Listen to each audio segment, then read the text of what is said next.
you beautiful people. My name is Cho and I am your host for Parentology, a show by a parent for all the parents out there.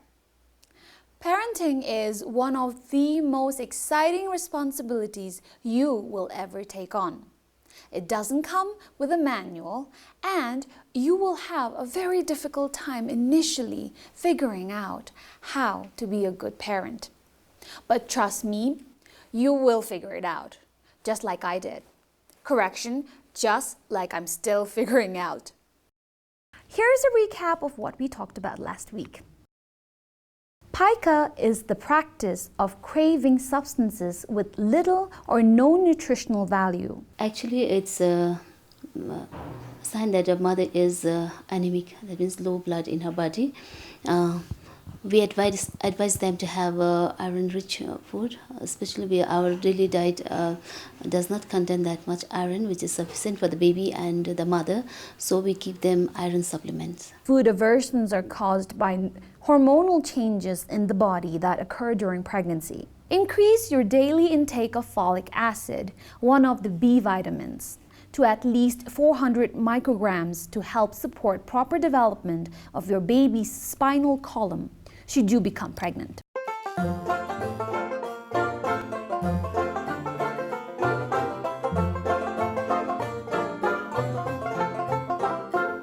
Today, we will look at a couple of things. 1.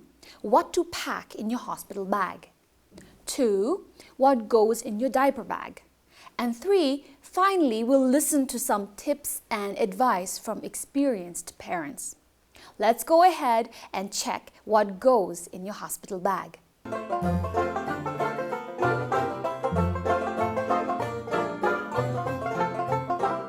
So you have finally completed your 9 months of pregnancy and now you're ready to deliver your precious little one.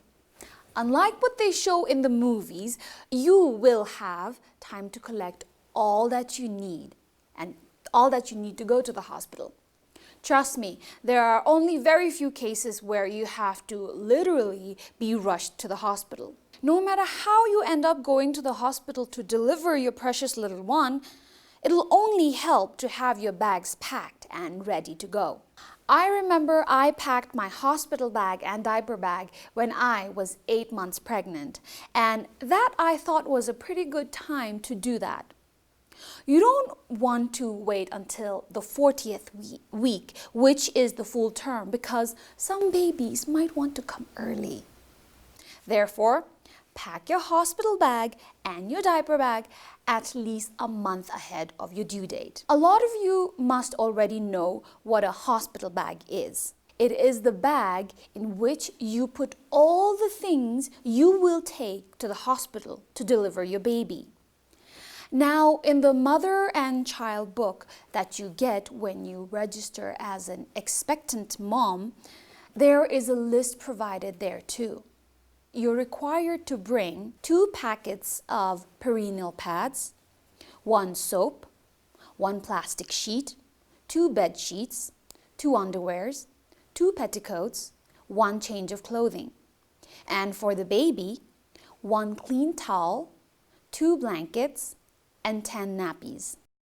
If you just show up at the hospital with just those things in the book, you will be taking the bare minimum. Therefore, after asking around and drawing from my personal experience, I have made a list of things to put in your hospital bag.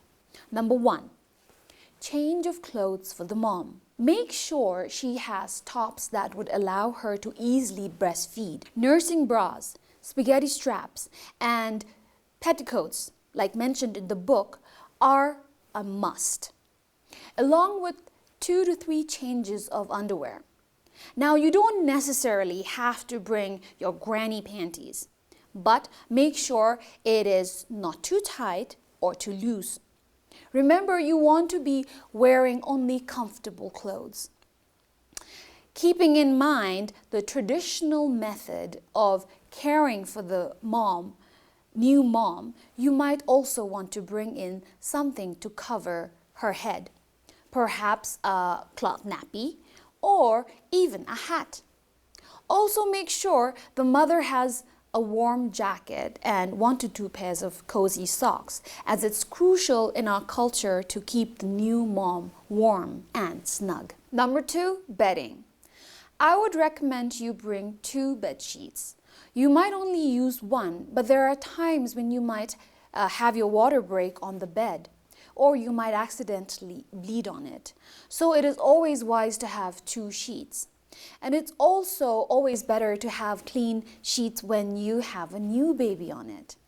You will also need a pillow or more and a blanket too. Oh, and don't forget your towel. Number 3, sanitary pads.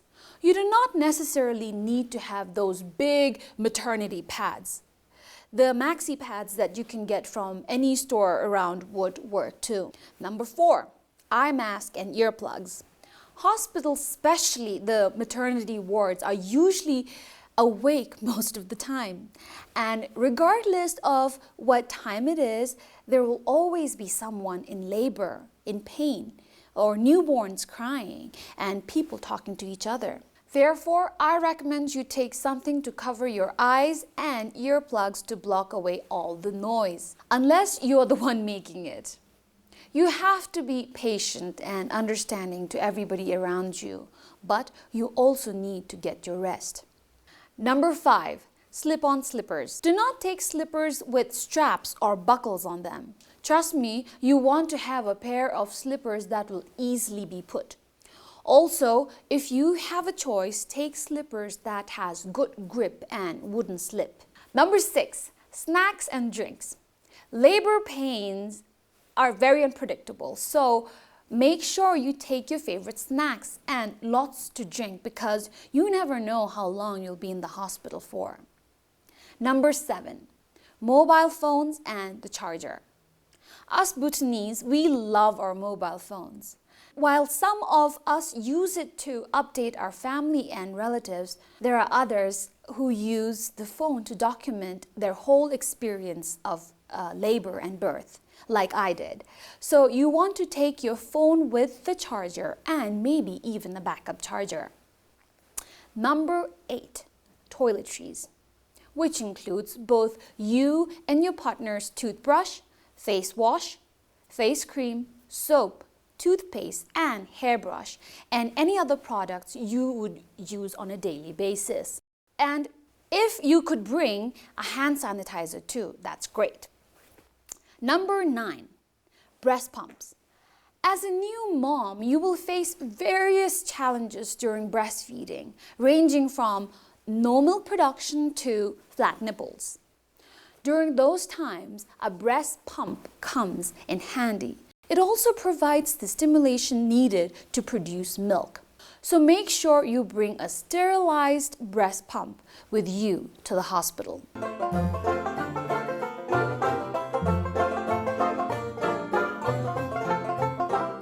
And now we have the baby bag, or popularly known as the diaper bag. This is the bag that will have all the necessary stuff for your precious newborn. Number 1, 10 to 15 cotton nappies. These are a must for any Bhutanese baby. Unlike other babies born in the West, we love to swaddle our newborns from head to toe in these cloth napkins.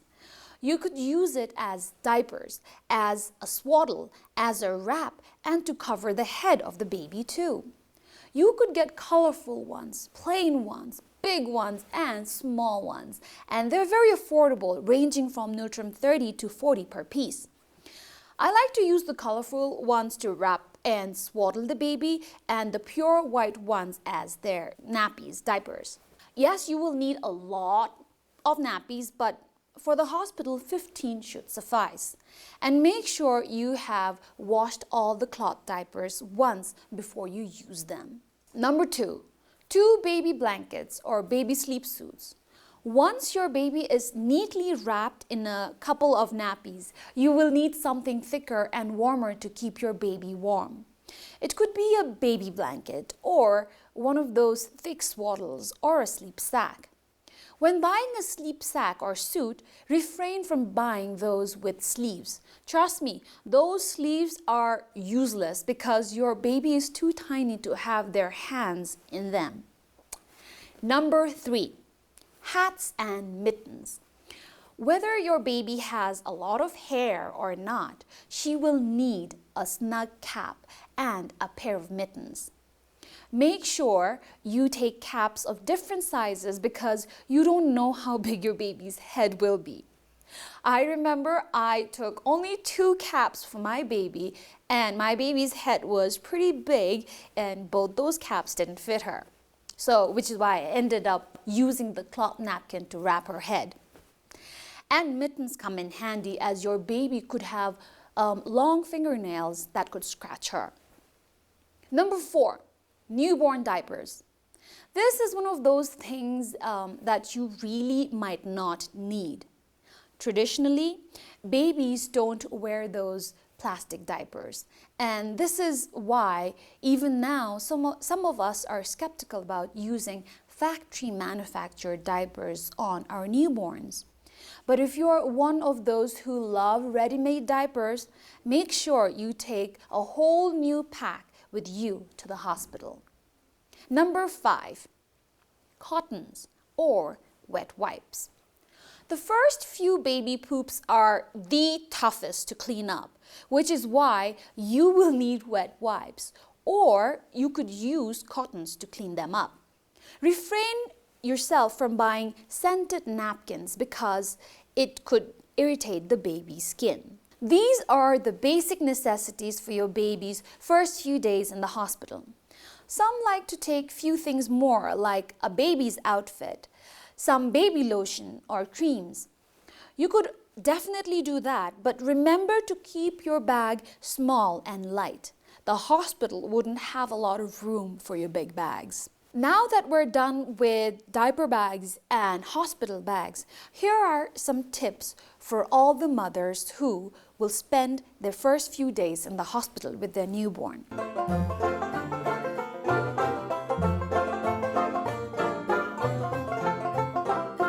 Number 1, keep yourself fed and hydrated. Once you get your labor pain, you won't be allowed to eat or drink.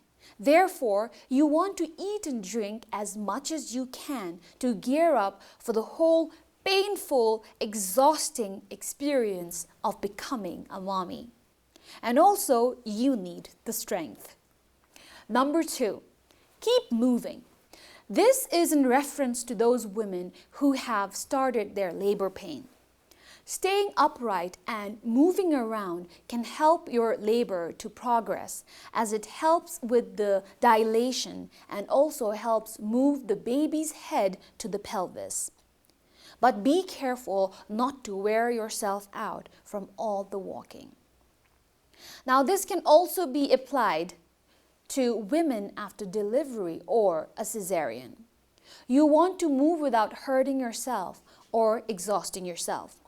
If you lay in your bed for too long, healing gets delayed. This is why walking after the day of your C-section or vaginal birth is crucial. Number 3, do not be alarmed of the thick, waxy substance called vernix covering your baby's skin. This substance protects the fetus skin from the amniotic fluid in the womb. Vernix should wash off during the baby's first bath. Number 4, be mindful of the cord and the cord clip whenever you're dressing or undressing the newborn. Number 5, do not use any powder on your newborn. It will make your baby's skin dry. Number 6, do not use scented products on your baby. Scent can irritate and agitate your baby's skin. As long as baby products go, always and always get it free of fragrance. Now, here are some tips from the experienced mothers on Instagram. 1, carry a portable fan. You will need it, especially during your labor. 2, bring good deal of underpants. Buy some comfortable baby clothes in advance. Start and continue breastfeeding despite the soreness and lack of milk. It comes in few days. Drill a hole in a mineral water bottle cap and use it to clean your private areas after toilet use. You will be too sore to use wipes or clean your bottom. Extra clothes for yourself. All we think of is our baby that time, and we forget about ourselves. Nice rest pillow. Take it easy. A tiny human being just came out of you. It will hurt. It will get better too. You may experience postpartum depression. It is normal, but it is also good to talk about it.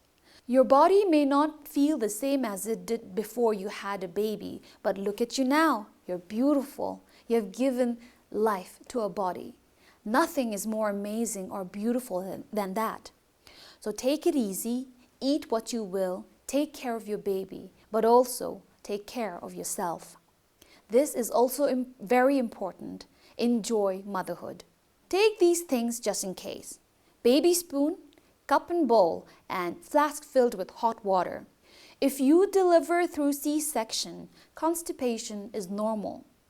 However, be sure to inform the nurses so that they can give you some medicine to help you relieve your bowel movement.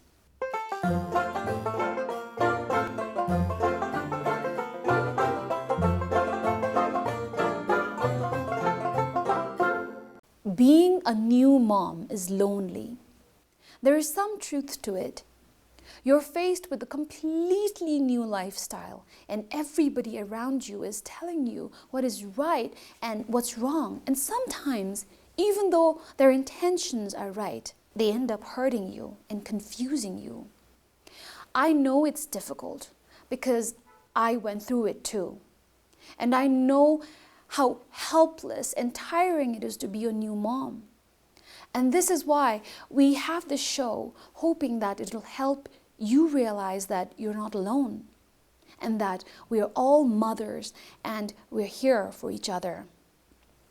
On that note, I will take leave. For suggestions and feedback, please email me at choni@bbs.bt or Instagram me at chozok, or leave me a comment on the YouTube channel BBS channel 2. Lok shule jage. Until then, support each other and be positive. Bye bye.